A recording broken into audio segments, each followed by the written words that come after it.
We spend our lives looking up to the silver screen, mesmerized by the flawless skin, the perfect hair, and the undeniable chemistry of Hollywood's golden age icons. They seem like gods walking among us, untouchable, pristine, and eternally perfect. We imagined that if we leaned in close to Marilyn Monroe or Clark Gable, they would smell like expensive French perfume, fresh flowers, and cool ocean breezes. The studio system spent millions of dollars manufacturing these images, hiring armies of publicists, fixers, and magazine editors to ensure we only saw the glamour and never the grit. They sold us a fantasy of marble statues that never sweat, never aged, and certainly never smelled. But there is one very specific reason why we should all be thankful that movies only transmit sight and sound, and not smell. If you were to step through the screen and stand next to some of history's biggest heartthrobs, you wouldn't be swooning, you'd probably be gagging. The reality of old Hollywood was far grittier, darker, and more pungent than the studio lights let on. You have to understand the environment these stars lived in. Picture a soundstage in the 1930s or 40s. There was no modern air conditioning. They were filming under carbon arc lights that burned at thousands of degrees, trapping actors in heavy wool suits, velvet gowns, and thick layers of grease paint for 14 hours a day. It was a pressure cooker of perspiration. Now, combine that with an era of heavy chain smoking where everyone inhaled 3 packs a day, rampant alcoholism masked as high society, and primitive dentistry that often resulted in rotting teeth, disguised by porcelain caps. Between the lack of modern hygiene standards, deodorant wasn't the powerful shield it is today, and some truly bizarre personal beliefs about the dangers of water, the most beautiful people on earth often smelled the absolute worst. We are peeling back the glamorous curtain to expose the sensory nightmare that co-stars had to endure in silence. From the king of Hollywood's rotting dentures to the blonde bombshell's refusal to bathe, we are about to shatter the illusion. This is the unwashed, unfiltered, and undeniable truth of Tinseltown. When you think of the ultimate romantic lead, the prototype for every leading man who followed, you think of Clark Gable. He was the king of Hollywood, a title he didn't just hold, he owned. He was the man who swept women off their feet with a rugged, masculine charm that defined an entire generation. His pencil-thin mustache was trimmed to perfection, his hair was slicked back with heavy pomade without a strand out-eyed smile lit up cinemas across the globe. To the audiences watching in the dark, he was the definition of virility. They assumed that being wrapped in his arms was the ultimate fantasy, imagining that he smelled of expensive tobacco, leather, and fresh soap. But there was a dark, decaying secret hiding behind that million-dollar grin, and it made filming one of the most famous movies in history a living nightmare for his co-star. The trouble began in 1933. Several years before he was cast as the iconic Rhett Butler in Gone with the Wind. Gable faced a medical crisis that threatened not just his smile, but his life. He suffered a severe gum infection known as pyorrhea. In the modern world, this is easily treated with antibiotics and advanced dental care. But in the early 1930s, the medical solution was practically medieval. The infection was so aggressive and deep-rooted that doctors feared it would enter his bloodstream and cause heart failure. So, at the young age of 32, the heartthrob of the world had to undergo a traumatic procedure. He had almost all of his teeth extracted. Gable was fitted with a full set of dentures, but you have to understand that dental technology in the 1930s was light years behind what we have today. These weren't the precision-engineered, snap-in implants of the 21st century. His dentures were heavy, cumbersome contraptions, often made of vulcanized rubber or early porous plastics.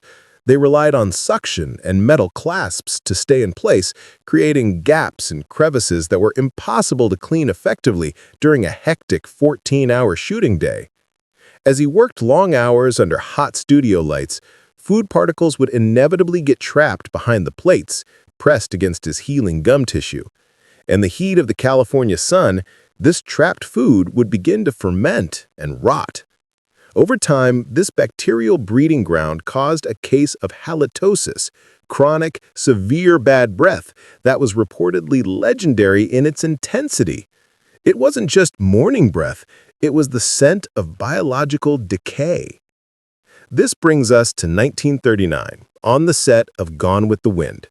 The chemistry between Gable and Vivien Leigh, who played the fiery Scarlett O'Hara, is the stuff of cinema legend. We see the passion, the fire, the longing in their eyes. But the reality between the takes was tense. And it wasn't just because of creative differences or the grueling schedule. Reports from the set claim that Vivien Leigh, a classically trained British actress with high standards and absolutely zero patience for nonsense, dreaded the romantic scenes with a visceral intensity. Rumors and set diaries suggest that Leigh was vocal about the issue to the makeup department and her close circle, complaining that kissing the king was an endurance test rather than a pleasure. She reportedly described the smell as awful, a pungent scent that no amount of breath mints or gum could mask. It paints a very different, almost horrifying picture of that iconic staircase scene where he sweeps her up in his arms. You're watching a moment of overwhelming passion. In reality, she was holding her breath, turning her head slightly to find fresh air, and praying for the director to yell, "Cut." Some historians have speculated that Gable might have been self-conscious about it, while others suggest he simply didn't care, viewing it as a minor inconvenience in the grand scheme of his stardom. Regardless, the man every woman in America wanted to kiss was in reality the man his co-star couldn't wait to get away from. If Clark Gable was the king, Marilyn Monroe was the undisputed queen. Even decades after her death, she remains the enduring, untouchable symbol of soft, feminine perfection. Her entire brand was built on a sense of pristine, powdery glamour. When reporters asked her what she wore to bed, she famously quipped, "5 drops of Chanel No. 5, a line that solidified her image as a woman who was perpetually fragrant, ethereal, and clean. She was marketed to the world as the ultimate fantasy, fresh as a daisy, soft as silk, and flawlessly groomed. But those who knew the woman behind the persona, the real Norma Jean Baker, tell a story that stands in stark, jarring contrast to the glossy pinups.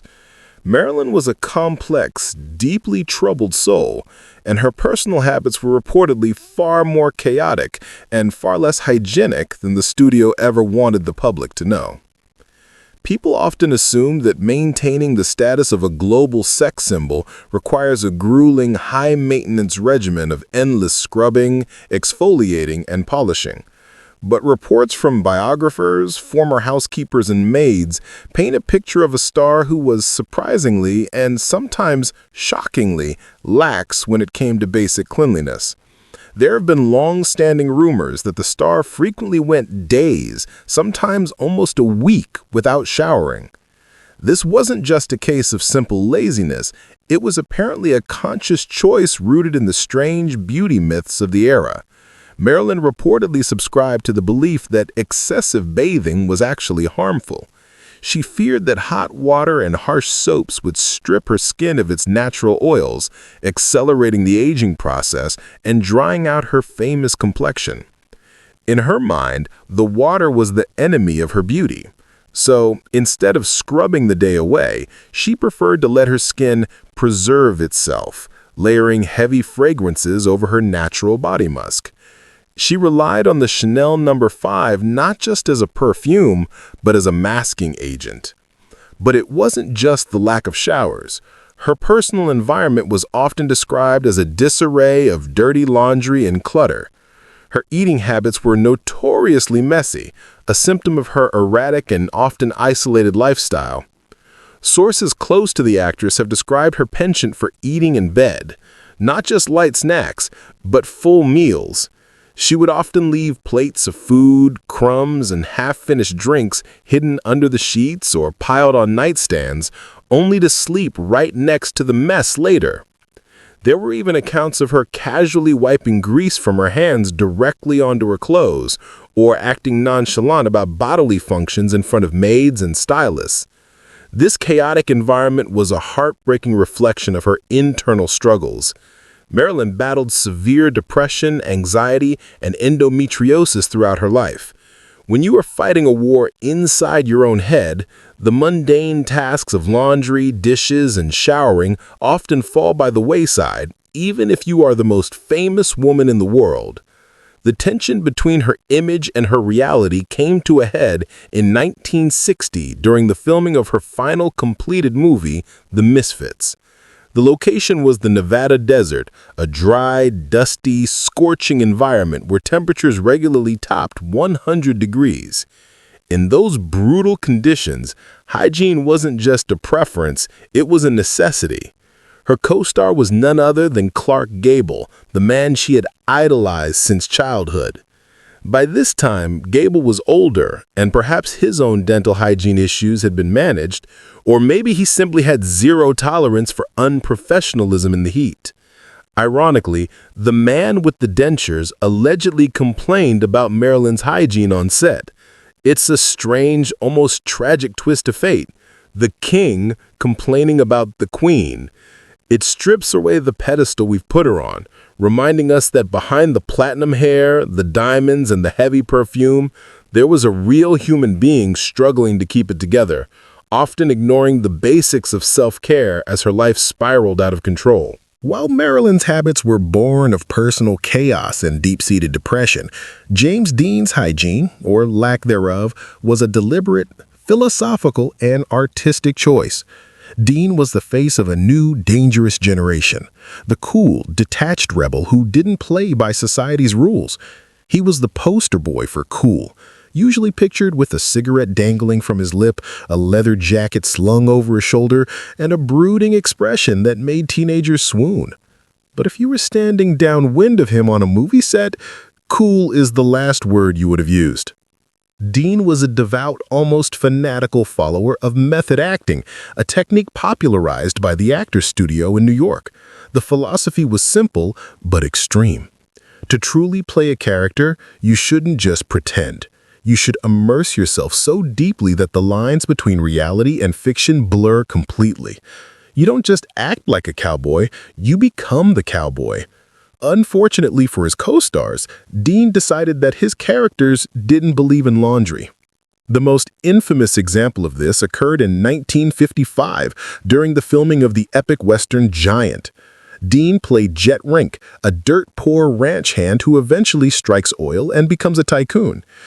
To stay in character as the gritty, hard-working Texan who lived off the land, reports claim Dean refused to wash his costume, specifically his jeans, for weeks at a time. He became attached to a specific pair, treating them almost like a talisman. He believed the sweat, the caked-on dirt, and the stiffness of the unwashed denim gave him an authenticity that a clean wardrobe department costume couldn't match. He wanted to feel the grime, to understand the man he was playing. He famously told friends that washing the jeans would wash away the luck and the essence of the character. Now, you have to imagine the physical reality of that set. Filming Giant involved long, grueling days under the scorching sun in Marfa, Texas, where temperatures regularly soared above 100 degrees. The air was thick with dust and heat. In those brutal conditions, hygiene is a survival tactic, but Dean treated it as an optional luxury. That authentic smell began to ripen in the humidity, turning into a pungent biohazard of stale sweat, body odor, and dirty fabric. It got so bad that the situation caused a near revolt on set. The film's director, George Stevens, was a meticulous perfectionist who clashed frequently with Dean. His co-stars, Elizabeth Taylor and Rock Hudson, were Hollywood royalty known for their impeccable grooming and professionalism. Hudson, in particular, was the antithesis of Dean, clean-cut, polished, and smelling of soap. There are accounts of the crew practically begging Dean to clean up because the odor was becoming a distraction during close-up shots. Imagine trying to deliver a romantic or dramatic line while your scene partner smells like a locker room that hasn't been cleaned in a month. It wasn't just the clothes either. Dean was known to be indifferent to showering in his personal life, often viewing it as a bourgeois convention that didn't fit his moody, artistic persona. He was a rebel without a cause, and apparently a rebel without a bar of soap. It highlights the strange, sometimes selfish lengths actors would go to for their craft, sacrificing the comfort of everyone around them just to feel a little more real. If James Dean's smell was for art, Marlon Brando's smell was for war.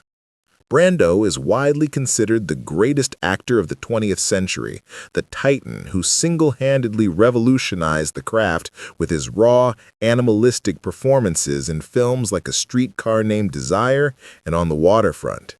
He brought a level of intensity and realism that had never been seen before, but Brando was also notoriously difficult, eccentric, and prone to playing twisted mind games with anyone he deemed unworthy, annoying, or overly Hollywood. He discovered early on that his physical presence was intimidating, and he learned how to use his body odor as a tactical weapon to assert dominance on set. Brando didn't just happen to smell. He reportedly engineered it as a stress test for his colleagues. There are numerous accounts from the sets of his earlier films where Brando would deliberately consume the most pungent foods imaginable right before shooting big, intimate scenes. We're not talking about a casual lunch. We're talking about buckets of garlic, raw onions, strong cheeses, and spicy meats devoured minutes before the director called action. He wasn't eating because he was hungry. He was testing his co-stars. He wanted to see if he could break their concentration. He viewed acting as a search for truth, and he despised phonies. By breathing garlic fumes directly into an actress's face during a romantic embrace, he was forcing a reaction. He wanted to know, are you really in the moment, lost in the character, or are you just reciting lines? If they recoiled, gagged, or broke character, he knew he had them. He knew he was the alpha in the scene, and that psychological edge gave him total control over the performance. But the assault on the senses went beyond just food. Brando famously hated authority and the polished, artificial nature of the studio system. He often refused to wear deodorant, viewing it as a chemical mask for reality. During intense physical scenes where he was sweating profusely under the hot lights, he reportedly told people that his sweat was the musk of a man and that they should just get used to it. He believed that the sanitized, odorless version of masculinity Hollywood tried to sell was a lie, and he was determined to be the smelly, sweaty truth. As he got older and his weight fluctuated drastically in the 70s and 90s, these habits only worsened, but the intent shifted from psychological warfare to simple, defiant apathy. In his prime, however, that sweat and garlic combination wasn't an accident. It was a power move. He was forcing the Hollywood elite to smell the reality of the characters he played, stripping away the politeness of the industry, one whiff at a time. It adds a whole new uncomfortable layer to his intense staring contests on screen. The other actor wasn't just intimidated by his talent, they were probably fighting the urge to hold their nose. Errol Flynn was the original action hero, the blueprint for every swashbuckler who followed. In the golden age of Hollywood, he was the embodiment of boundless energy and athletic grace. He was the man who swung from ropes in Captain Blood, the hero who charmed maidens and defeated villains with a smile in The Adventures of Robin Hood. On the silver screen, he looked like he had just stepped off a luxury yacht, tanned, fit, bursting with vitality and radiating the scent of sea salt and adventure. But if you stripped away the Technicolor magic, the reality was a nauseating contrast. In person, Errol Flynn didn't smell like an ocean breeze. He smelled like he had been sleeping on the floor of a tavern for a week. Flynn's hygiene issues were not born of ignorance or artistic philosophy, but were the direct, tragic result of his legendary self-destructive hedonism. He was a high-functioning alcoholic who lived life at a pace that would kill a normal man. By his mid-30s, his body was essentially beginning to purge the toxins of his lifestyle through his pores. Co-stars and crew members often whispered about the infamous Flynn smell. It wasn't just standard body odor, it was a distinct chemical stench, described as a mixture of stale gin, old tobacco smoke, and the sour tang of unwashed sweat. Flynn would notoriously treat movie sets as minor interruptions to his partying.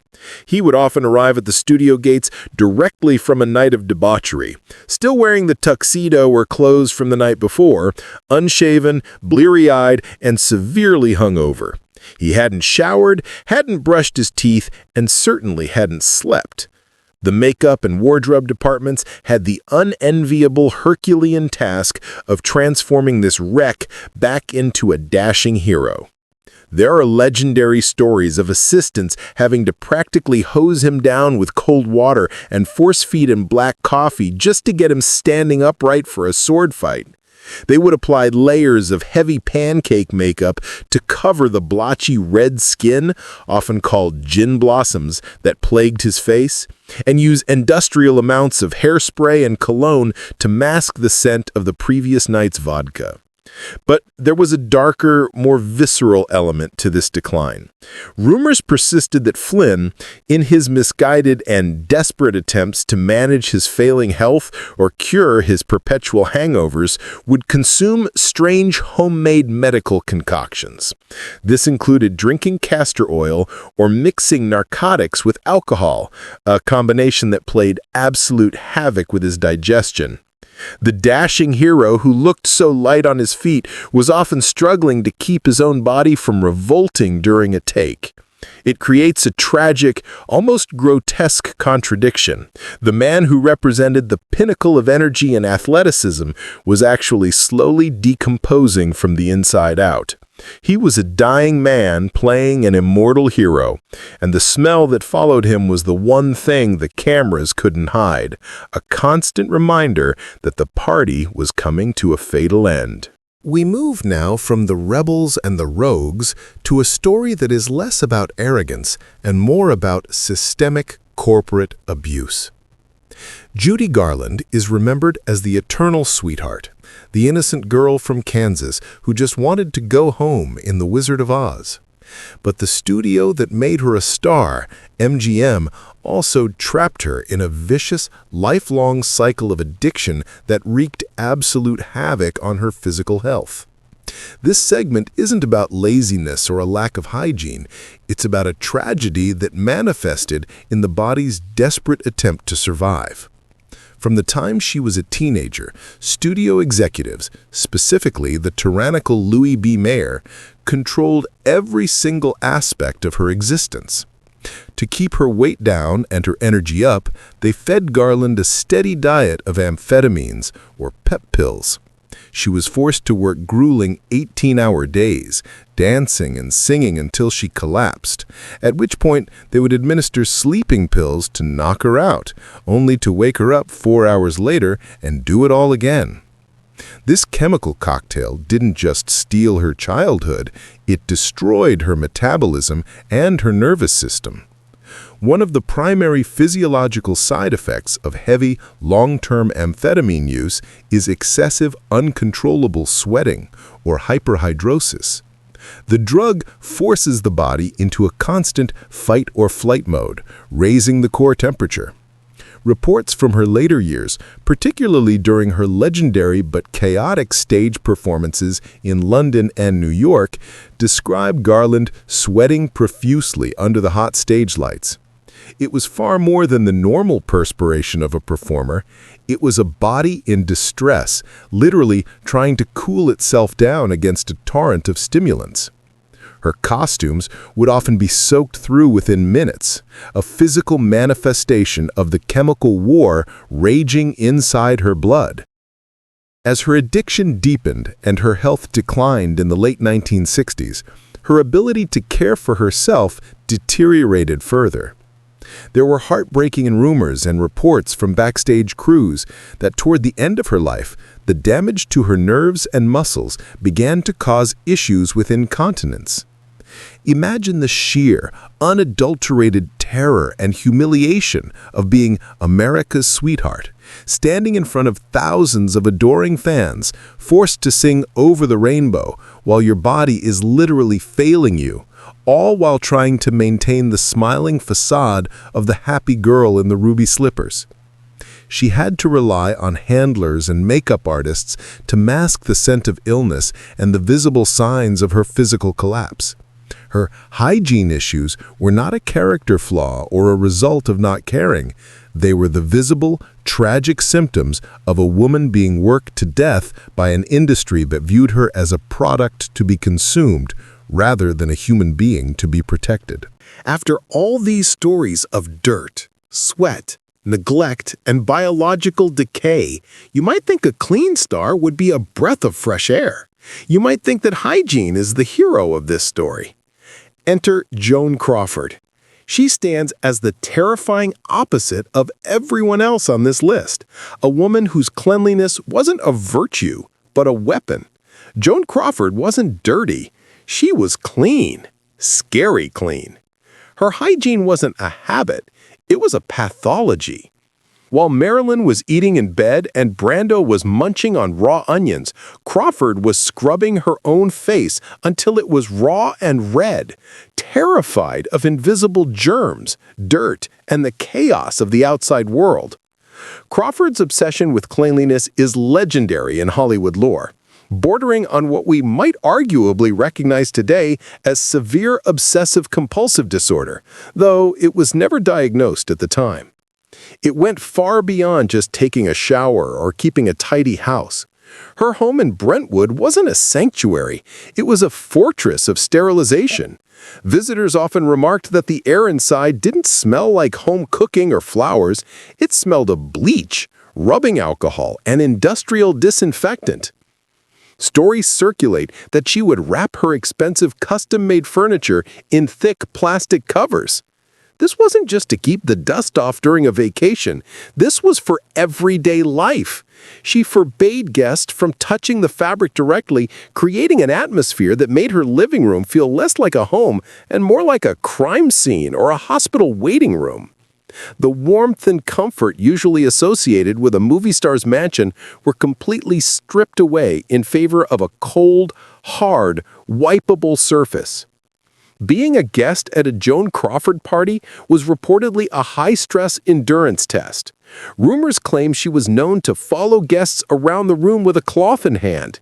If you set a drink down, she was there instantly to wipe the condensation ring. If you dropped a crumb, she saw it. She allegedly required guests to take their shoes off before entering certain rooms, or, in some extreme retellings, forced them to wrap their shoes in protective coverings to protect her pristine white carpets. Imagine the anxiety of trying to have a casual conversation with a Hollywood legend while she stares at your feet, waiting for you to track in a speck of dust. But the obsession extended to her own body as well. She didn't just wash her face, she attacked it. She believed that the only way to truly clean the skin was to scrub it aggressively with hot water and ice, alternating the temperatures to shock the pores. She would scrub until her skin was inflamed, believing that anything less left her contaminated. Psychologists and biographers have analyzed this behavior for decades. Crawford came from a background of extreme poverty and instability before she became a star. In a chaotic career where studio heads could end you with a single phone call and audiences could turn on you overnight, dirt was the one thing Joan Crawford could control. She couldn't control the box office, but she could control the dust on her floor.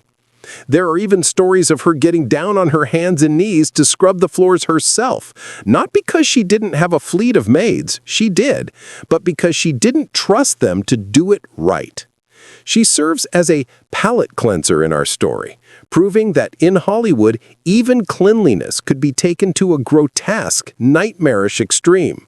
It wasn't hygiene, it was horror. We return to royalty, but this time it's the king of rock and roll. The image of Elvis Presley in the 1950s is one of sleek, vibrant energy. He was greased lightning, a man who moved with such kinetic, sexual energy that TV stations were forbidden from filming him below the waist. He was the epitome of cool, hair slicked back, dressed in sharp leather, smelling of potential and excitement. But the Elvis of 1977, the final year of his life, was a man trapped in a prison of his own making at Graceland. Much like Judy Garland, Elvis's decline was fueled by a catastrophic dependence on prescription drugs, but his hygiene issues were exacerbated by a truly horrific diet and a complete hermetic withdrawal from reality. By the late 70s, Elvis had become a recluse, living in a twilight state upstairs at Graceland, an area that was strictly off-limits to everyone except his closest inner circle. The rumors surrounding his final months are grim and paint a picture of severe self-neglect. He would reportedly spend days, sometimes weeks, holed up in his bedroom, refusing to bathe or change out of his pajamas. His diet had devolved into a caloric nightmare. We're talking about the legend of the fool's gold loaf, a hollowed-out loaf of bread filled with a jar of peanut butter, a jar of grape jelly, and a pound of bacon. This diet, combined with his heavy use of opiates which severely slow down the digestive system, caused chronic, agonizing constipation and severe bloating. The man who once shook his hips on the Ed Sullivan Show was now lethargic, swollen, and struggling to move his own body. His personal hygiene deteriorated to the point where the air in his room was reportedly stale, heavy with cigarette smoke, the scent of fried food, and the smell of illness. It's been said that his entourage, the Memphis Mafia, had to gently coerce him into basic self-care routines before tours. They effectively had to manage him like a child, cleaning him up and pouring him into his jumpsuits just to get him to the stage. But at home, he was the king, and the king did what he wanted, even if that meant wallowing in squalor. It is a stark, depressing contrast to the sequins and the jumpsuits. The tragedy of Elvis isn't just that he died young, it's that he slowly faded away behind the closed doors of his bathroom, reading books on spirituality while his physical vessel decayed, losing his dignity long before he finally lost his life. We end our journey through the smells of Hollywood with a twist of profound irony. Hedy Lamarr was arguably the most beautiful woman in the world during her prime. She was the inspiration for Snow White and Catwoman, a woman whose face was so perfect it became the blueprint for 1940s glamour. But Hedy Lamarr was not just a pretty face, she was a literal genius. During World War II, she co-invented a frequency-hopping spread-spectrum technology intended to guide torpedoes without being jammed by the Nazis. That technology is the foundational ancestor of the Wi-Fi, Bluetooth, and GPS systems we use every single day. She had the mind of an engineer, capable of understanding complex ballistics and radio waves. But when it came to basic hygiene, the woman who invented the future had the habits of a medieval peasant. Despite her staggering IQ, Lamarr reportedly held the strange, pseudoscientific belief that water was detrimental to the human body. She was convinced that immersing herself in a bath or standing under a shower would strip her skin of vital nutrients and accelerate the aging process. This wasn't just laziness. It was a calculated, albeit completely incorrect, theory she likely picked up from old-world European beauty myths. She believed that the body's natural oils were the secret to eternal youth, and that washing them away was a sin against beauty. Instead of washing with soap and water, she relied on quick, infrequent sponge baths and, much like Marilyn Monroe, heavy layers of expensive perfume to mask any developing odors. It is a fascinating, almost baffling paradox. A woman smart enough to outwit Nazi radar systems, but who couldn't be convinced that soap and water were good ideas. It serves as a final, powerful reminder that talent, beauty, and intelligence do not always equate to common sense. She was a vision to behold, a statue come to life. But perhaps, like so many others on this list, she was best admired from a distance. It proves that even the smartest people in the room can fall victim to the strange, unproven beauty myths of their time, prioritizing the preservation of their image over the reality of their scent. Hollywood is a machine designed to sell us dreams. But like any machine, it runs on oil, sweat, and grime. We have spent the last few minutes deconstructing the gods and goddesses of the silver screen, and what we found underneath the pedestal wasn't stardust. It was humanity in its rawest, most pungent form. It is easy to look at these stories and simply laugh at the gross habits of the rich and famous, to judge them for their eccentricities or recoil at their hygiene. But if we look closer, we see something more profound. We see that the Golden Age was just a veneer painted over a reality that was struggling to keep up with appearances. We see how the pressures of fame drove icons like Judy Garland and Marilyn Monroe into chaotic spirals where self-care became impossible. We see how the physical limitations of the era, primitive medicine, brutal working conditions, and lack of knowledge affected everyone, no matter how much money they had in the bank. And we see how some, like Brando and Dean, used their own bodies as instruments of rebellion against a system that wanted to package them as plastic dolls. Magazines and publicists spent decades airbrushing the truth, ensuring that the only thing we knew about these stars was their perfection. But when you dig into the archives and read the reports from the people who were actually there, the makeup artists who held their breath, the co-stars who gagged during love scenes, and the directors who begged them to shower, you realize that history is a sensory experience. We often think of the past in black and white, silent and distant, but the past had a smell. It smelled of heavy tobacco, stale alcohol, nervous sweat, and the desperate attempt to cover it all up with expensive perfume. From Gable's rotting dentures to Brando's garlic breath, these stories don't diminish their talent, they ground it. They remind us that behind the lighting and the scripts, these were flesh and blood people dealing with illness, addiction, eccentricity, and the simple, universal failure to take a shower. So, the next time you watch an old movie and find yourself wishing you could have met your favorite star, just remember, you might have wanted to bring a clothespin. Stardom might look like diamonds, but sometimes it smells like onions. If this deep dive into the unwashed history of Hollywood made you see your favorite stars in a whole new light, or smell, make sure to hit that subscribe button. We are constantly digging up the stories that the history books tried to hide. Which of these hygiene horrors surprised you the most? Was it the king's bad breath or the genius who refused to bathe? Let us know in the comments below. And if there's another historical figure or era you want us to expose, drop a suggestion. Thanks for watching, and remember, sometimes it's better to admire your heroes from a safe distance.